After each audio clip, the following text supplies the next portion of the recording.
Now let us discuss some terms related to an AC circuit. So first term is resistance. We are already familiar with the term resistance. What is resistance? It is basically we can say it is basically the opposition which is offered to the flow of electrons by an conductor. Okay, so whatever a conductor is offering the that oppose is called the resistance.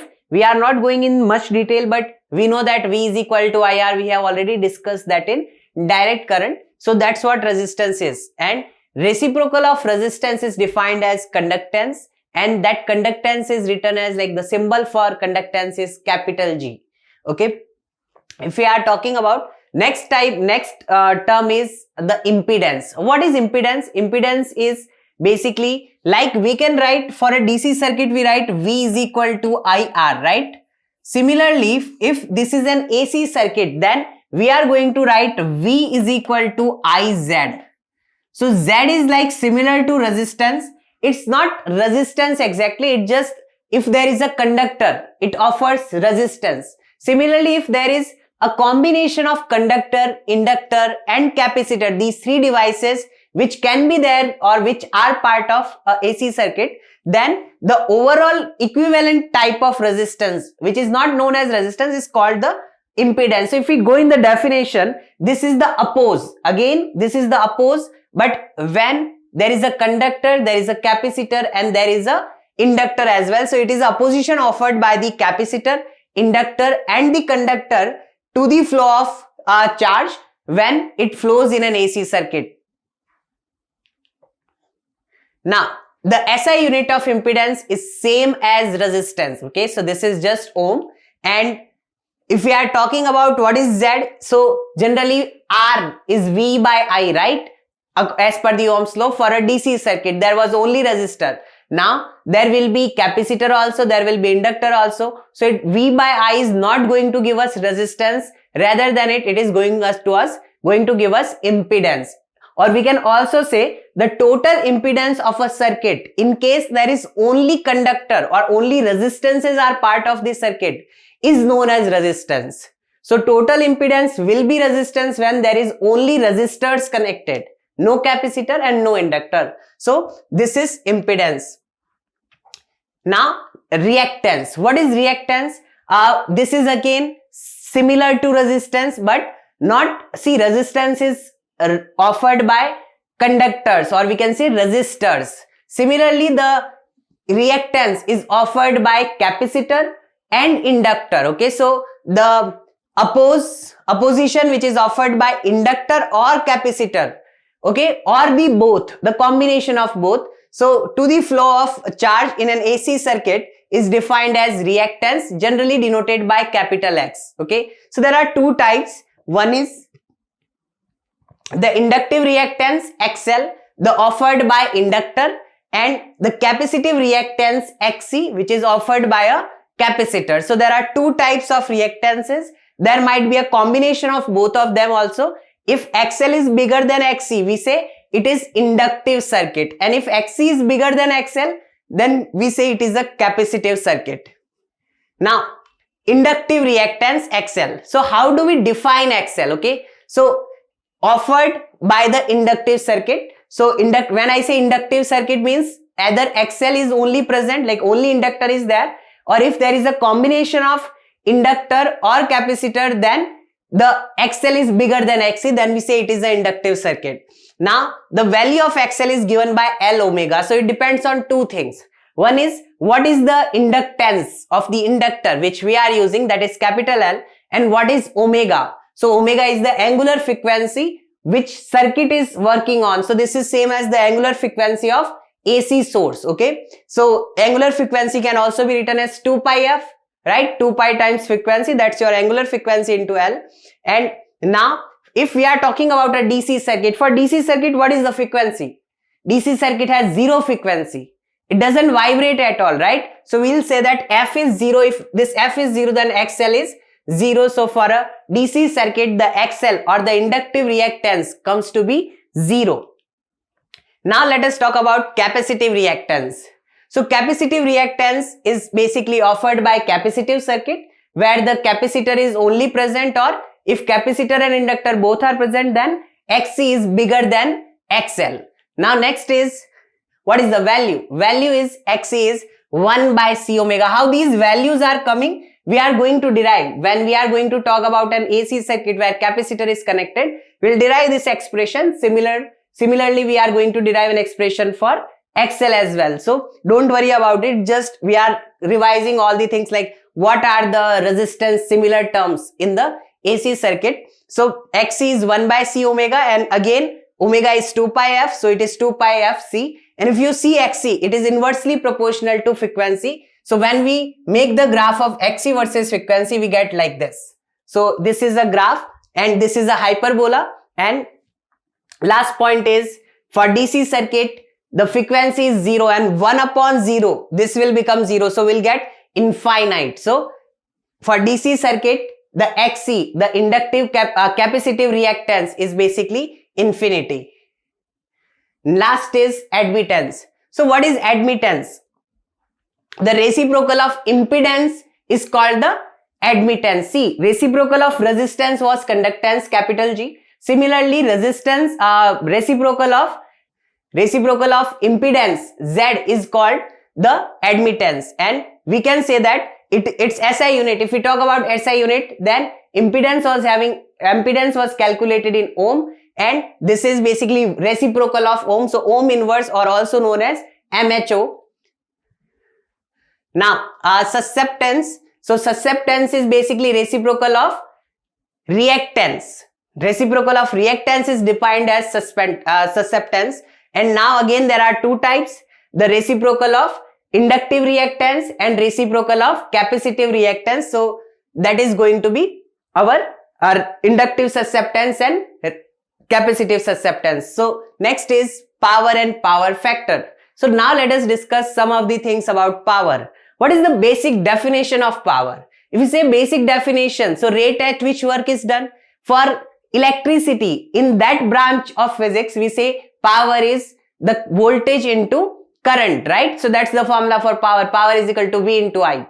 But for an AC circuit, which V and which I we have to utilize? As we know, V and I both are a function, sine function. Both are sine functions in terms of time, right? So which power we have to use? So we'll say it is defined as the product of voltage and that of component of the current which is in phase with the voltage. When we are writing component of the current which is in phase with the voltage, so that is like, if this is my current, when I am making phasor diagram, this is my current. If my voltage is making some phi angle here, the voltage is leading the current by phi. Then we will say this I can be split in two components. One is along the V and one is perpendicular to V. So this is going to be I cos phi and this is going to be I sin phi. So product of this voltage and this current is defined as the current power in an AC circuit. So it is going to be VI cos phi. Which V and which I? So power is defined as VI cos phi, and here what are V and I? Which value do we use? We use the RMS value. Here for the entire AC circuit, if values are not mentioned, then they are basically RMS value. Otherwise they will mention if they are the peak values. Okay, so this V is the VRMS and this I is the IRMS. So these are RMS value of voltage and current. Now there are types of power. So first is instantaneous power. What is our instantaneous power? So basically instantaneous power is the instantaneous voltage into instantaneous current. So if my voltage is V is equal to V naught sin omega t. So V is the voltage at any time. Here we put different time and we get different voltages. And current I is I naught sin omega t plus phi. Here as you can see, the phase difference between current and voltage is phi, right? So omega t plus phi minus simply omega t, you'll get phi. So phase difference between voltage and current is phi. Then we will say instantaneous power is just defined as their product. And product is what? Product is V naught sin omega t into I naught sin omega t plus phi. So here V naught and I naught can be taken as first, and then this is the instantaneous voltage. So it is simply the product of voltage at the moment and the current which is flowing at that moment. The next is the average power or the true power. Okay, so if we find the average, again, what is the average power? It is simply the average of instantaneous power. So we write the instantaneous power, that is power at the moment, and then we are going to average it for an entire cycle, and that is going to be the average power, or we can say true power. Now this is an expression for the instantaneous power. So we'll say that instantaneous power is what? Instantaneous power, if we write that, it was V naught I naught sine omega t times sine of omega t plus phi. I'm just going to expand it. So V naught I naught sine omega t, then I'm expanding this expression using the expression for sine of a plus b, that is sine a cos b plus cos a sine b. So I am writing sine a cos b, this sine a plus b, so sine a cos b plus cos a, which is omega t, sine b,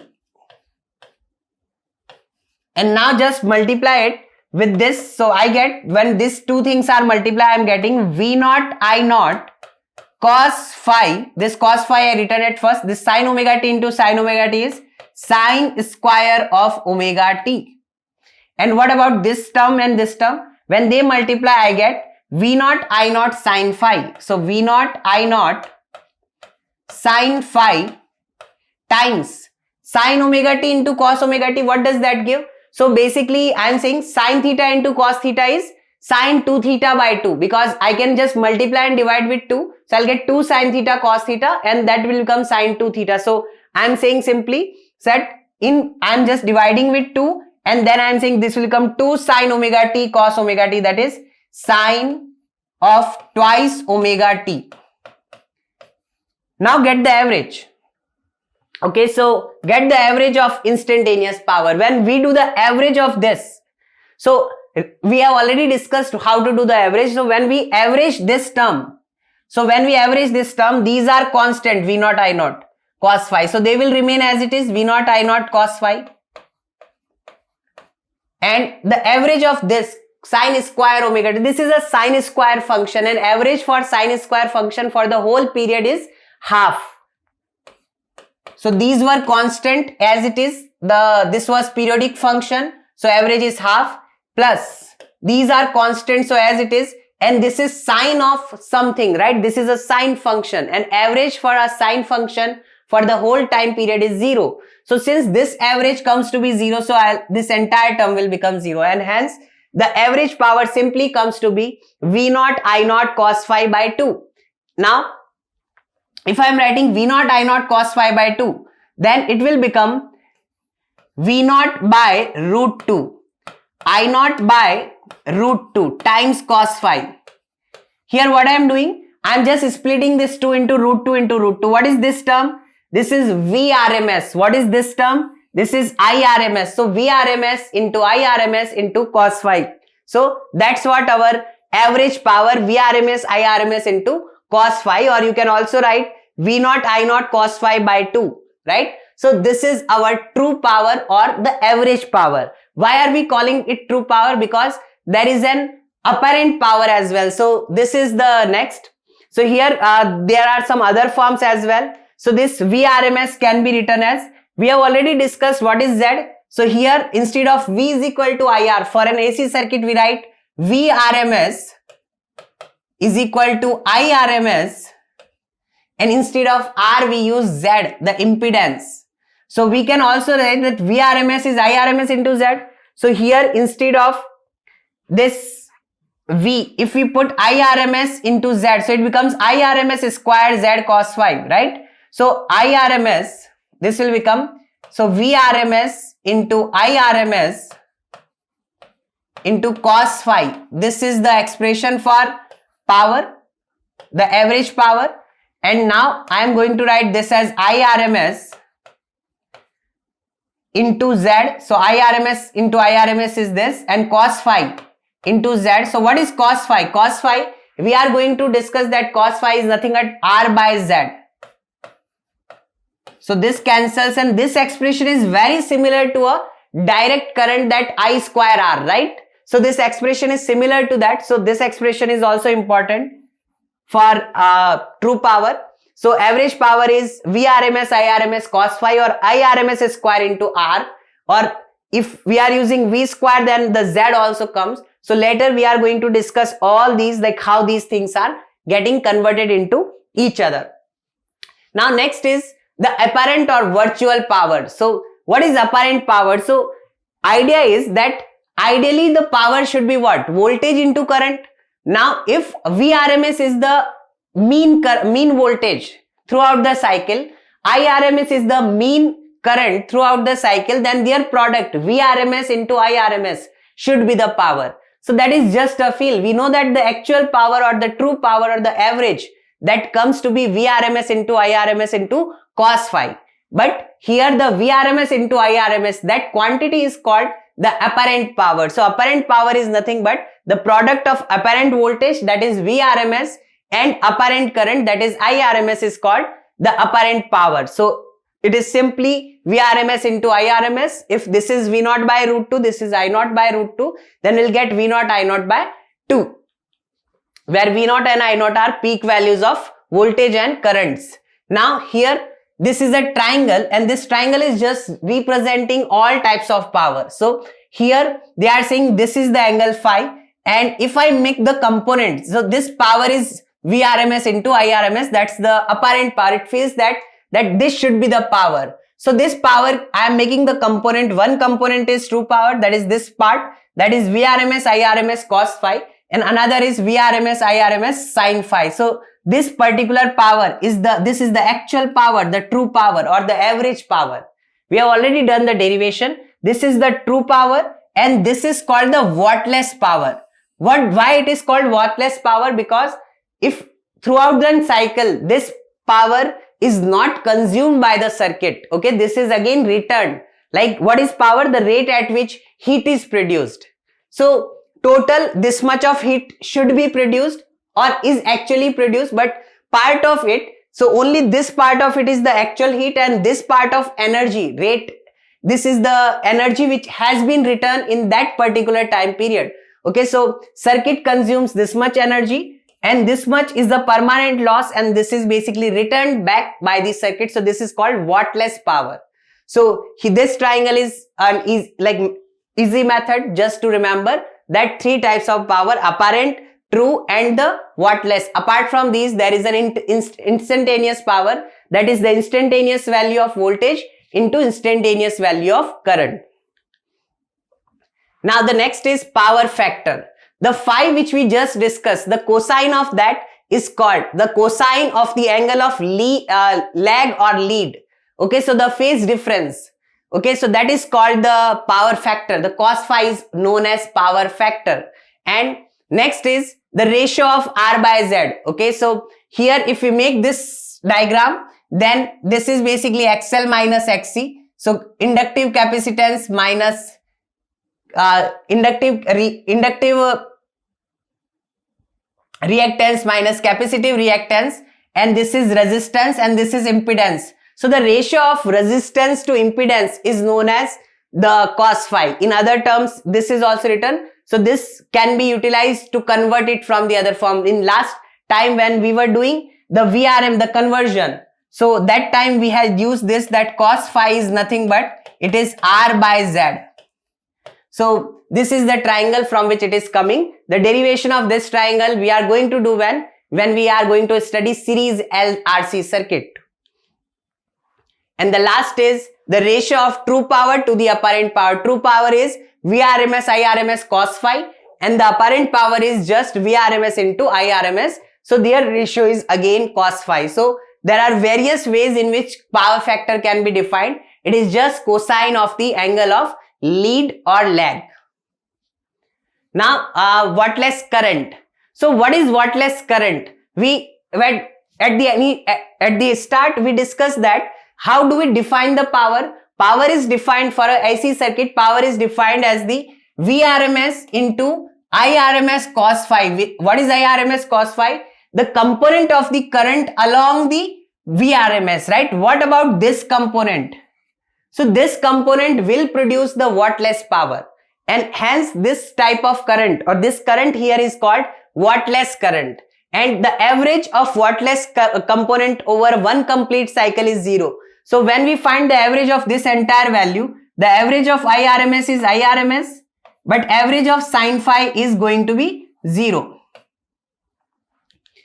Now, there is a question. This question says the voltage of an AC source varies with, as per this equation, V is equal to 100 sin 100 pi t cos 100 pi t, where t is in seconds and V is in volts. Then they are saying what is the peak voltage and frequency of the source. So let us just find the peak voltage and the frequency. So first, this voltage equation is V is equal to 100 sin 100 pi t cos 100 pi t. First thing is, if you see at this voltage equation, this is not written in traditional format. Traditional format is basically V naught or V maximum sin omega t plus phi, or V naught cos omega t plus phi. Sine and cosine can be converted into each other, but it has to be a sine or cos. This is product of sine into cos.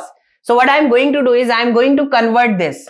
So I am just writing that this is 50 into 2 sine 100 pi t times cos 100 pi t.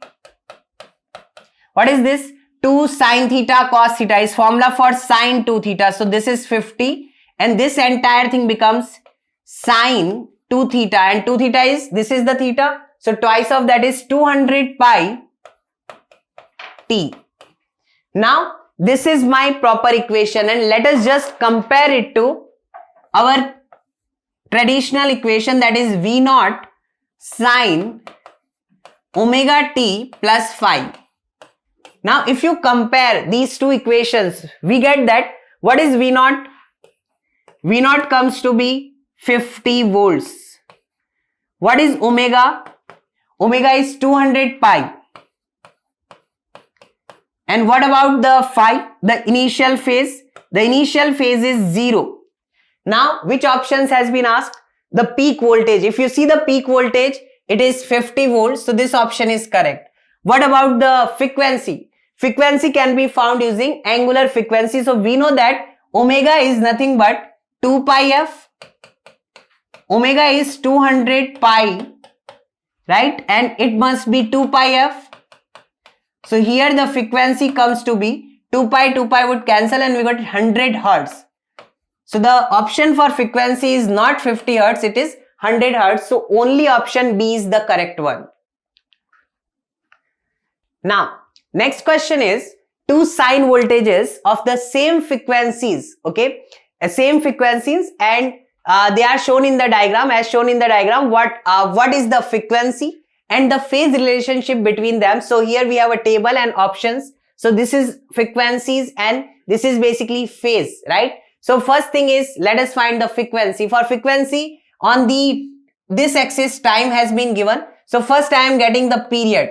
Time period of m. This is m and this is n. So time period is basically 0.4, and frequency is how much? Frequency is 1 by the time period. That comes to be 1 by 0.4. So that is 10 by 4 or 2.5 hertz. So if we see the option, this option, these three are correct options. Next, now they are saying which one phase lead of the n over m. So they are saying which one is leading first. We have to check. See, just go to the starting point. So m is starting here, n is starting first.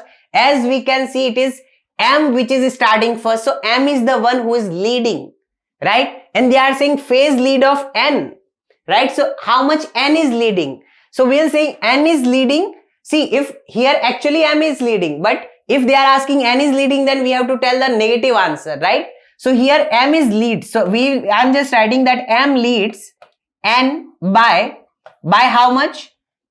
So here if you see the peak of m is coming, and that's where it is starting. So the total phase is written as 360 degrees. So this entire angle is written as 360 degree, or let us just say the time gap is basically 0.1. This is the time gap or delta t, or the time difference is basically 0.1, and the phase difference is found to be omega delta t. What is omega? Omega is 2 pi f. So it is 2 pi, and frequency, if you see, it is 2.5, or I am just writing 10 by 4 into delta t. Delta t is basically 0.1, which is 1 by 10. So that gives me that here there is a phase difference of pi by 2. So m leads n. M is starting first. So m is the leading one, and it leads n by how much? A pi by 2. And now they are asking the phase lead of n over m. So n is not leading, n is lagging. So we'll write that n leads m by negative pi by 2. I am just changing this sign. So answer is going to be negative pi by 2. So 2.5 and negative pi by 2. So answer is going to be the B. B is the correct answer.